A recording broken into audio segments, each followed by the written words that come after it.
नमस्कार विद्यार्थी मित्रांनो, पुन्हा एकदा तुमचं स्वागत आहे विज्ञानच्या एका नवीन व्हिडिओमध्ये. तर आपण मागच्या व्हिडिओमध्ये की इलेक्ट्रिक सर्किट काय असतं ते पाहिलं. इलेक्ट्रिक सर्किटमध्ये आपण म्हणजे विद्युत परिपथ हा काय असतो ते पाहिलेलं आहे. म्हणजे इलेक्ट्रिक सर्किट म्हणजे इलेक्ट्रिसिटीचं जो डायरेक्शन आहे, डायरेक्शन कोणत्या डायरेक्शनला इलेक्ट्रिसिटी जाते त्यालाच काय म्हणतात, इलेक्ट्रिक सर्किट. ओके.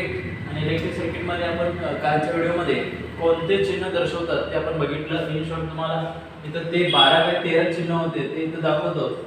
आता हे कधी वापरतात चिन्ह, जेव्हा एखादा त्याला काय केलं असेल, अटॅच काय केलेलं असेल, इलेक्ट्रिक सेल अटॅच केलेला असेल, तर हा चिन्ह हा सिम्बॉल वापरतात. तर याचा हे काय आहे, पोटेन्शियल डिफरन्स तयार करतो. काय तयार करतो, पोटेन्शियल डिफरन्स. इन शॉर्ट मी तुम्हाला ट्रिक्स नुसार सांगत आहे. त्यानंतर जेव्हा बॅटरी जोडली जाते तेव्हा अशा प्रकारे प्लस मायनस अशा प्रकारे चिन्ह वापरलं जातं. तर हाय पोटेन्शियल डिफरन्स म्हणजे जास्त विभवांतर तयार करण्यासाठी हे वापरतात. म्हणजे हे झाले दोन. त्यानंतर एखादा रेजिस्टन्स असेल तर हा चिन्ह वापरतात. मग रेजिस्टन्स कशासाठी वापरतात, to control flow of electron. हा रेजिस्टन्स यूज केला जातो. त्यानंतर व्हेरिएबल रेजिस्टन्स आहे. व्हेरिएबल रेजिस्टन्स हा चिन्ह वापरला जातो. का वापरला जातो हा चिन्ह, व्हेरिएबल रेजिस्टन्स साठी चल रोध म्हणतात. त्याला काय म्हणतात, चल रोध. म्हणजे जास्त फ्लो झाला म्हणजे कमी जास्त फ्लो करण्यासाठी, हा कंट्रोल करण्यासाठी वापरला जातो, हा कमी जास्त करण्यासाठी वापरला जातो. ठीक आहे. त्यानंतर एमीटर वापरला जातो. प्लस मायनस एमीटर कशासाठी वापरतो, टू मेजर करंट. त्यानंतर voltmeter to measure potential difference. Okay. म्हणजे विभवांतर मोजण्यासाठी. तर हे चिन्ह वापरलं जातं. त्यानंतर इलेक्ट्रिक बल्ब, हा इलेक्ट्रिक बल्ब असं दाखवलं जातं सायंटिफिक सिम्बॉलमध्ये. मग इलेक्ट्रिक बल्ब का वापरतो की बाबा त्या याच्यामध्ये इलेक्ट्रिसिटी फ्लो होत आहे का, त्या वायरमध्ये इलेक्ट्रिसिटी बल्ब यूज केला जातो. तर अशा प्रकारे त्याच्यामध्ये काही चिन्ह मी तुम्हाला इन शॉर्ट ट्रिक्सनुसार सांगितलेलं आहे. फक्त त्याचं चिन्ह सिम्बॉल काय, त्याचे हे काय युजेस काय हे तुम्हाला लक्षात ठेवायचं आहे. ठीक आहे. आणि त्यानंतर तुम्हाला मी डायग्राम पण काढून दाखवतो इलेक्ट्रिक सर्किटची. म्हणजे हे सगळं वापरलं जातं त्याच्यामध्ये. इलेक्ट्रिक सर्किटची डायग्राम बघा अशा प्रकारे होती, आपण काढली होती त्याच्यामध्ये प्लस मायनस. ठीक आहे. त्यानंतर हा डायरेक्शन ऑफ करंट होतं. दिस इज एमीटर. आणि नंतर इथं व्होल्टमीटर प्लस मायनस. ओके. तर अशा प्रकारे काय होतं त्याच्यामध्ये हे होतं. दिस इज आर म्हणजे आर रेजिस्टन्स असतो, रोध असतो. हा डायरेक्शन ऑफ करंट आहे, हा इलेक्ट्रिक सेल आहे, हा एमीटर आहे. तर हे चिन्ह याच्यामध्ये वापरले जातात. This symbol use in electric circuit. म्हणजे याचा वापर या इलेक्ट्रिक सर्किट मध्ये केला जातो. बघा रोध इथे तुम्हाला दिसतो, रेजिस्टन्स आहे, एमीटर वापरलेला आहे, व्होल्टमीटर वापरलेला आहे, इलेक्ट्रिक सेल वापरलेला आहे. ठीक आहे. तर अशा प्रकारे तर हा फ्लो ऑफ करंट आहे मला दिसतं. म्हणजे फ्लो ऑफ करंट दाखवण्याची जी डायग्राम आहे, त्यालाच काय म्हणतात, इलेक्ट्रिक सर्किट. त्याला काय म्हणतात, इलेक्ट्रिक सर्किट म्हणतात. ठीक आहे. तर हे तुम्ही लक्षात ठेवून घ्या. काय अवघड नाहीये, सोपं आहे. काय त्याच्यामध्ये जास्त कुठलाही याच्यामध्ये काय जास्त टेन्शन नाही. म्हणून काय करा, फक्त समजावून घ्या, बाकीचं काही नाही याच्यामध्ये. काय आहे पुढं. तर आज आपण फक्त 2 मुद्दे बघणार आहोत. तर याच्यामध्ये जास्त मुद्दे नसल्यामुळे हे 6 मुद्दे आपण डिस्कस करणार आहोत याच्यामध्ये. कारण एक प्रयोग दिलेला आहे आणि प्रयोगानंतर तुम्हाला अतिशय महत्त्वाचं जे परीक्षेला सारखं विचारतात, कंडक्टर आणि इन्सुलेटर, हा अतिशय महत्त्वाचा भाग बघणार आहोत. हा आयएमपी असतो परीक्षेला. तर बघूया याच्यामध्ये काय आहे. आतापर्यंत तुम्ही बघितलं असेल 7th स्टँडर्ड 8th स्टँडर्ड मध्ये तुम्हाला होतं metal and non metal. Metal is a good conductor of heat and electricity, but non-metal is the bad conductor of electricity. It's non-metal is called also called insulator. Okay. आता material काय काय वापरायचं, साहित्य काय काय वापरायचं बघा. तुम्हाला एक कॉपरची म्हणजे Cu तांबे म्हणतात. कॉपरला लागतं तांबे म्हणजे Cu घ्यायचं. नंतर ॲल्युमिनियम घ्यायचं. Aluminium is aluminium. Copper, aluminium wire तुम्हाला घ्यायची. कॉपर आणि ॲल्युमिनियमची काय करायची आहे, वायर तुम्हाला घ्यायची आहे. त्यानंतर ग्लास रॉड एक असा एक ग्लास सारखा असतो, म्हणजे काचेचा बनलेला एक रॉड असतो, असं बारका छोटस. रबर एक घ्यायचं. म्हणजे मटेरियल साहित्य काय काय घेतलं तुम्ही, कॉपर वायर घेतला Cu, ॲल्युमिनियम वायर घेतला Al. तर आपल्याला माहिती आहे दोन्ही कशाचे बनलेले आहेत, मेटलचे बनलेले आहेत म्हणजे धातूचे बनलेले आहेत. तर तुम्हाला ग्लास रॉड घ्यायचा आहे, हा मेटलचा बनलेला आहे का धातूचा बनलेला आहे का नाही, रबर बनलेला आहे का नाही. ठीक आहे, तर तुम्हाला इथंच तुम्हाला समजलं असेल की आपण काय करणार. त्यानंतर मेथड करायचे, मेथड म्हणजे कृती म्हणतात त्याला. Make a connection shown in figure 3.6. तुमच्या टेक्स्टबुक मध्ये 3.6 च्या डायग्राम मध्ये तुम्हाला जसं कनेक्शन जोडायचं सांगितलेलं आहे तसं कनेक्शन जोडायचं. You connect like this, circuit like this. Okay, मग याच्यामध्ये काय करायचं बघा तुम्हाला. आता समजा मी पहिला कॉपर वायर घेतली, ही कॉपर वायर घेतली आणि या कॉपर वायरचा यूज करून मी हा कनेक्शन जोडणार आहे. या कॉपर वायरचा यूज करून कनेक्शन जोडणार आहे. ठीक आहे, आता बघा प्लस मायनस हा काय आहे, एमीटर आहे. हा A and B दोन पॉइंट आहेत, हे दोन काय पॉइंट आहेत. इथनं कॉपर वायर इथनं चालू झालेलं आहे, इथनं पूर्ण कॉपर वायर इथं पुढे गेलेली आहे आणि इथून पुढे जाऊन B पर्यंत पोहोचलेली आहे copper wire. Okay, this what electric cell. आता जास्त आहे, इलेक्ट्रिक सेल असं दाखवतात, तर बॅटरी अशी दाखवतात. बॅटरी म्हणजे इथे काय लिहिणार तुम्ही, बॅटरी लिहिणार, कारण जास्त आहे तर एक सेल नाही आहे, बॅटरी प्लस मायनस इथं असणार. ठीक आहे, आता हा प्लग की आहे. प्लग की कसला आहे, हा क्लोज आहे, ओपन नाही. क्लोज असल्यामुळे काय होतं, इलेक्ट्रिक करंट फ्लो होणार.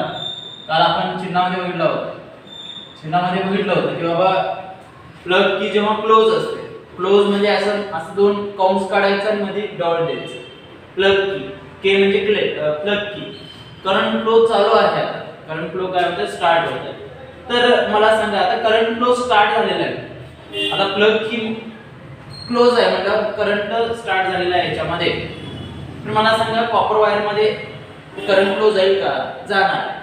कॉपर वायर मध्ये हा करंट फ्लो जाणार आहे. पहिला काय वापरलं याच्यामध्ये आपण, कॉपर वायर वापरलं, म्हणजे कॉपर वायरचा यूज करून करंट फ्लो होतं का हे बघितलं. मग काय होणार आहे, करंट फ्लो होणार आहे. कारण का, कॉपर वायर कशाची बनलेली आहे, मेटलची. कॉपर वायर कशाची बनलेली आहे, मेटलची. ओके, आता त्याने काय सांगितले बघा, या कॉपर वायरच्या जागी तुम्हाला ॲल्युमिनियम वायर वापरायची. या कॉपर वायरच्या जागी ॲल्युमिनियम वायर वापरायची आहे. हाय तसंच याच्यामध्ये या सर्किटमध्ये, हाय तसंच या सर्किटमध्ये तुम्हाला अप्लाय करायचं आहे. कॉपर वायरच्या जागी ॲल्युमिनियम वायर यूज करायचं तुम्ही. आणि ॲल्युमिनियम वायर जर यूज केला तर मला सांगा ॲल्युमिनियम पण काय आहे, मेटलच आहे. ॲल्युमिनियम आणि कॉपर हे दोन्ही काय आहेत, मेटलच आहेत, मेटल वायर आहे.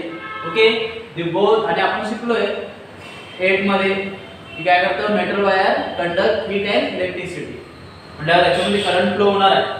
आता बघा काय करायचं, दोन्हीला सोडून वायरना ग्लास रॉड घ्यायचा. काय घ्यायचा, ग्लास रॉड. त्यानंतर घ्यायचं रबर. या सर्किटला कनेक्ट करायचं, कुठं पण कनेक्ट करा. आता समजा मी इथं ही कॉपर वायर आणि ॲल्युमिनियम वायर आहे, मी इथं त्याला ग्लास रॉड जोडला.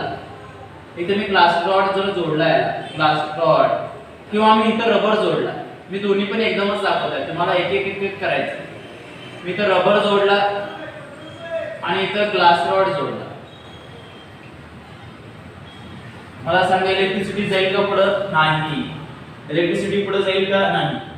पण जेव्हापर्यंत फक्त कॉपर आणि ॲल्युमिनियम वायर होती, इलेक्ट्रिसिटी जात होती का, जात होती. कारण हे दोन मेटल होते. Metal good conductor of heat आणि इलेक्ट्रिसिटी. म्हणजे धातू काय करतात, चांगले सुवाहक असतात विद्युत धारेचे आणि ऊर्जेचे, उष्णतेचे. बरोबर. पण इथे ग्लास रॉड आणि रबर आहे, इथं जोडल्यावर these two are bad conductor of heat and electricity.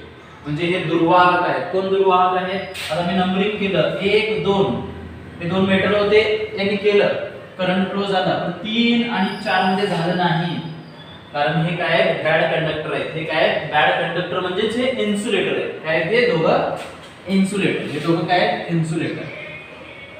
दोघं काय इन्सुलेटर म्हणजे विद्युत धारेचे दुर्वाहक. दुर्वाहक म्हणजे वाहून नेत नाही. आणि हे काय कंडक्टर. कंडक्टर म्हणजे वाहून नेतात, सुवाहक म्हणतात. काय म्हणतात, सुवाहक.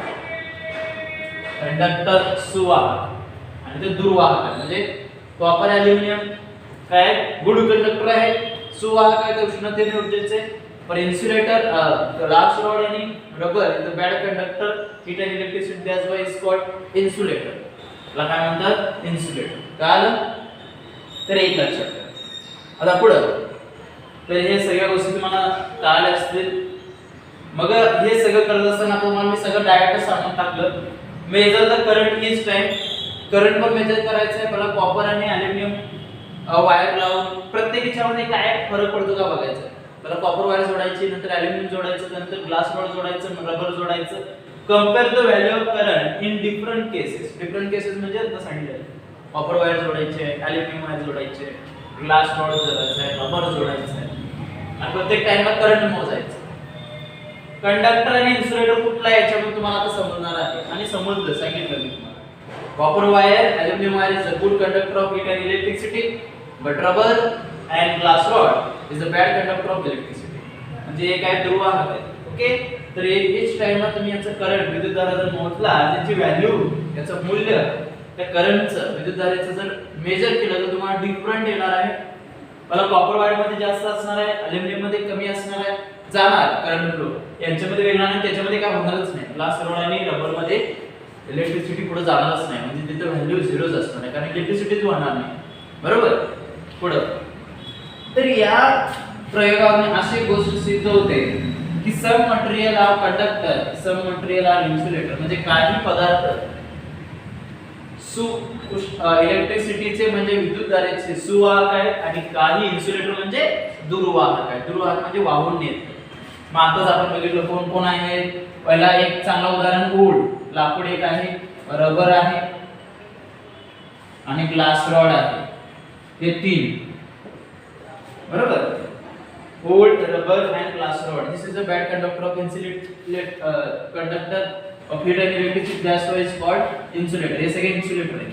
आणि सगळे मेटल जे आहेत, जसं आपण आता घेतलं copper, aluminium is a good conductor of heat and electricity, म्हणजे कंडक्टर ते सुवाहक आहे. हे काय आहे? सुवाहक. आणि हे काय आहेत? दुर्वाहक. सुवाहक आणि दुर्वाहक. कळलं? तर हे we have learned about resistance of current. We can divide substance into conductor and insulator. आपण मागच्या दोन व्हिडिओ मध्ये किंवा रेजिस्टन्स बद्दल, रेजिस्टन्स ऑफ करंट पाहिलं होतं. रेजिस्टन्स ऑफ करंट म्हणजे काय? जेव्हा इलेक्ट्रॉन जात असतात तेव्हा हे इलेक्ट्रॉन त्या वायर मध्ये असलेल्या ॲटम्स आणि आयन्स वर जाऊन धडकतात आणि तिथं हिंड्रन्स तयार होतो, अडथळा तयार होतो या इलेक्ट्रॉन मुळे आणि तिथं रेजिस्टन्स तयार होतो. रेजिस्टन्स हे आपण शिकलेलो आहोत. रेजिस्टन्स आर न दाखवलं. म्हणजे रेजिस्टन्स ऑफ करंट आपण शिकलेलो आहोत. कसं तयार होतो? आर न दाखवतात. रेजिस्टन्स म्हणजे त्या इलेक्ट्रिसिटीला, करंट फ्लोइंगला काय होतं? रोध होतो, विरोध होतो. विरोध म्हणजे त्याला विरोध व्हायला चालू होतो, म्हणजे ते पुढे जाऊ शकत. We can divide substance into conductor आणि इन्सुलेटर. म्हणजे रेजिस्टन्स तुम्ही शिकलेला आहात, रोध शिकलेला आहात, विद्युतधारेचे रोध काय असतं आणि त्याच्यावरून विद्युतधारेचा रोध कसा असतो त्याच्यावरून आपल्याला इन्सुलेटर आणि कंडक्टर हे पदार्थ कसे असतात ते पाहिजे. आता बघा, पहिला आहे कंडक्टर. कंडक्टर म्हणजे सुवाहक. कोणाचे सुवाहक? करंटचे आणि हीटचे सुवाहक. हीट म्हणजे उष्णता आणि विद्युतधारेचे सुवाहक असतात. The substance are low resistance is called conductor. म्हणजे ज्याच्यामध्ये इलेक्ट्रिक करंटला कमी रोध असतो, कमी रोध असतो पण विद्युतधारा वाहत असते, त्याला काय म्हणतात? कंडक्टर. म्हणजे सुवाहक आहे. म्हणजे इथं महत्त्वाचा शब्द काय? Low resistance. लो रेजिस्टन्स म्हणजे यांना जास्त विरोध होत नाही. याच्यामध्ये जे करंट जाणार आहे या कंडक्टर मध्ये, म्हणजे विद्युतधारा वाहणार आहे या सुवाहकामध्ये, त्याच्यामध्ये जास्त विरोध म्हणजे लो रेजिस्टन्स. म्हणजे जिथं लो रेजिस्टन्स म्हणजे कमी काय असतो? कमी रोध असतो आणि त्यामुळे विद्युतधारा चांगल्या प्रकारे याच्यामध्ये वाहू शकते. विद्युतधारा चांगल्या प्रकारे याच्यामध्ये वाहू शकते. म्हणून हा काय? लो रेजिस्टन्स असल्याने कंडक्टर इज काय? Good conductor heat and electricity. Okay. Current flow easily in this material. म्हणजे कमी लो रेजिस्टन्स असल्याने, कमी रोध असल्याने याच्यामध्ये करंट जो फ्लो होत आहे, विद्युतधारा जी वाहत आहे ती काय? इझिली पुढे जाईल, कारण रोधच कमी आहे, पुढे जाणार आहे. कारण रोधच काय याच्यामध्ये कमी आहे. म्हणजे लो रेजिस्टन्स असल्याने, कमी रोध असल्याने करंट फ्लो इझिली पुढे जाईल आणि म्हणून हे कंडक्टर आहे. म्हणून हे कंडक्टर आहेत. एक्झाम्पल सांगितलं all metal. Example all metal. Okay, काल आहे पुढं इन्सुलेटर.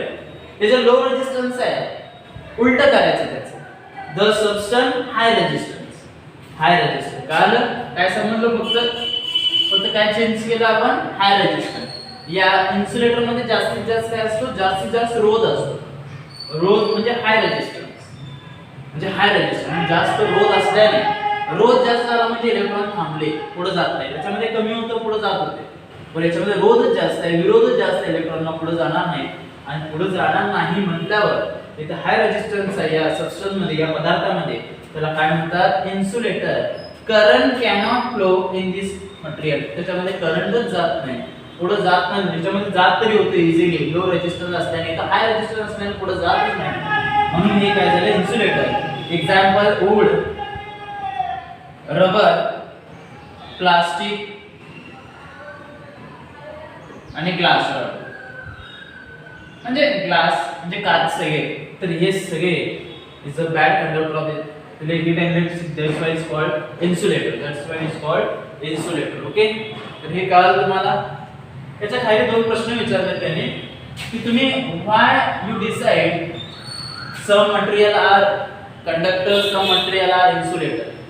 म्हणजे तुम्ही कसं काय तुम्ही डिसाइड करता, कसं काय तुम्ही लक्षात ठेवता की बाबा काही पदार्थ सुवाहक आहेत, काही दुर्वाहक आहेत. आताच कळालं आपल्याला. ज्याच्यामध्ये लो रेजिस्टन्स आहे ते कंडक्टर आहे, ज्याच्यामध्ये हाय रेजिस्टन्स आहे ते इन्सुलेटर आहे, ज्याच्यामध्ये कमी रोध आहे ते सुवाहक, ज्याच्यामध्ये जास्त रोध आहे ते दुर्वाहक. झालं, त्याचं उत्तर मिळालं. तर दुसरा प्रश्न असा विचारलाय की आपली जी बॉडी आहे ती हीट इलेक्ट्रिसिटी कंडक्ट करू शकते का, human body conduct also electricity, असं विचारलंय तुम्हाला. मग काय सांगा, करू शकते. म्हणजे आपल्या शरीरात पण फ्री इलेक्ट्रॉन्स आहेत. शॉक लागतं लोकांना, शॉकला बसतात म्हणल्यावर इलेक्ट्रॉन्स वहन होऊ शकतं आपल्या शरीरामध्ये. वॉटरचं फ्लो प्रमाण जास्त आहे, बरोबर. 90 to 95%. या 90 to 95% काय वॉटर कंटेंट आपल्या जास्त आहे शरीरामध्ये, म्हणजे होऊ शकतं. ओके, म्हणजे इलेक्ट्रिसिटी आपली बॉडी पण काय करू शकते, कंडक्ट करू शकते. काल तर हे आजच्या व्हिडिओमध्ये आपण पाहिलेलं आहे. ठीक आहे. आजच्या व्हिडिओमध्ये काय पाहिलं आपण, मटेरियल घेतलं, कॉपर, ॲल्युमिनियम वायर घेतली, ग्लास रॉड, रबर घेतलं, वेगवेगळे पदार्थ घेतले. 2 मेटल आहेत, 2 नॉन मेटल आहेत. त्याच्यामध्ये कनेक्शन जोडलं अशा प्रकारे. ॲमीटर होतं, AB वायर जोडलेले आहे, बॅटरी जोडलेली आहे, प्लग की क्लोज आहे म्हटल्यावर इलेक्ट्रिसिटी जात आहे. पहिला कॉपर वायर घ्यायचे, इलेक्ट्रिक करंट जाते का बघायचं, इच टाइमला प्रत्येक वेळेला बघायचं. ॲल्युमिनियम वायर घ्यायचं, इलेक्ट्रिसिटी जाते का बघायचं. ग्लास रॉड घ्यायचं, रबर घ्यायचं, इलेक्ट्रिसिटी जाते का बघायचं. मग आपल्याला 2 कॉन्सेप्ट मिळतात. ज्याच्यामध्ये गेलं ते गुड कंडक्टर, ज्याच्यामध्ये नाही गेलं ते इन्सुलेटर. मग तुम्हाला तिथं नाव मी लिहिलेलं आहे. त्याच्यानंतर आपण रेजिस्टन्स शिकलेलो आहोत. रेजिस्टन्स म्हणजे रोध. या रेजिस्टन्स वरूनच याची व्याख्या तयार झालेली आहे, मग ते माहित असणं गरजेचं आहे. ज्याच्यामध्ये लो रेजिस्टन्स असतं ज्या पदार्थामध्ये त्याला कंडक्टर म्हणतात, त्याच्यामध्ये करंट इझिली फ्लो होऊ शकतो.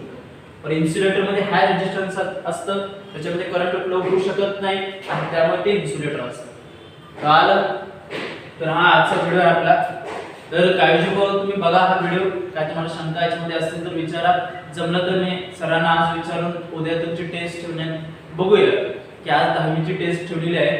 तर तुम्ही सरांना विचारून मी काय करतो 9वीची टेस्ट आपण ठेवूया. कारण एक पण टेस्ट आपली झाली नाही आहे. बघूया, ठेवूया. सर सांगितलं तर आपण लगेच उद्या टेस्ट घेऊया. संध्याकाळी करून तुम्हाला सांगण्यात येईल की बाबा टेस्टचं काय सिलेबस आहे. पहिल्या प्रकरणाचं आपलं राहिलेलं आहे. जवळजवळ हा पण प्रकरण आपला 70% पूर्ण झालेला आहे. ठीक आहे. तर मागचं वाचून ठेवा फक्त. आणि असेल तर उद्या काय दिवसभर तुम्हाला मिळेलच. आज सांगितलं तर उद्या तुम्हाला दिवसभर टेस्टसाठी प्रिपरेशनसाठी टाइम मिळेल. पण याचा पण तुम्ही लक्ष द्या. याच्यामध्ये काय शंका असेल ते पण मला विचारा. काय प्रॉब्लेम मागच्या व्हिडिओमध्ये असतील, या टेस्ट जर उद्या फायनल झाले तर तुम्ही मला विचारा. त्या प्रकरणावर तुम्हाला काय समजलं नाही तर ठीक आहे की बाबा सर मला अजून हे कळालं नाही, हा पॉईंट अंडरस्टँड झाला नाही आहे, मग विचारायचं. आणि याच्यामध्ये पण हे विचारायचं. ठीक आहे. म्हणजे टेस्ट आणि निगडीत जर झाली, आज अनाउन्समेंट जर केली की बाबा टेस्ट उद्या आहे, तर तुम्ही नक्कीच म्हणा त्याच्यामध्ये काय मागच्या पाठामध्ये की मला मोशन कळालं नाही, मोशनचे टाइप्स नाही कळाले, ॲक्सिलरेशन कळालं नाही, मोमेंटम समजलं नाही. मोमेंटम मोठं होतं, मोठा पॉईंट तो होता मोमेंटमचा, त्याच्यामध्ये तुम्ही मला विचारू शकता. ठीक आहे. तर काय प्रॉब्लेम असेल तर नक्कीच विचारा. होमवर्क पूर्ण करा आणि काय शंका असेल तर विचारा. थँक्यू.